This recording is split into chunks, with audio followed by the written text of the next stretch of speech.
DWIZ Field Report. Sisikapin ng Kamara na manabilang ganap na batas ang panukalang itaas sa 350,000 pesos kada taon ang income tax exemption na target ipatupad sa Enero o Primero ng susunod na taon.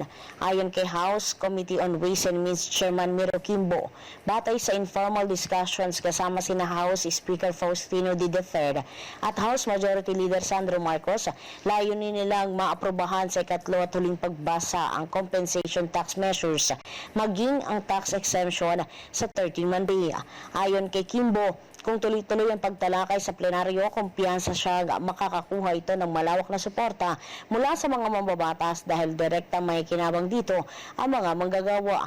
Bukod pa dito, tututukan din ng Kamara ang tax amnesty para sa estate tax, value-added tax o VAT at iba pang hindi nabayarang buwis upang mabigyan ng pagkakataon ang mga apektadong taxpayer na makabalik sa ekonomiya at makapagsimulang muli.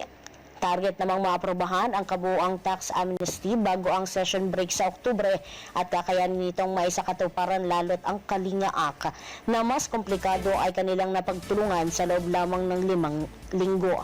Matatandaang taong 2018, ipinatupad ang income tax exemption para sa mga kumikita ng hanggang 250,000 pesos kada taon at sa zona ni Pangulong Marcos at itinaas ang panukalang ito sa 350,000 pesos upang higit na mapakinabangan ng mga middle class o workers. Para sa Boses ng Pilipino, nagbabalita ng todong lakas, ako si Patrol 30, Jelly Mendez sa bagong tunog ng DWIZ 882. DWIZ Network News.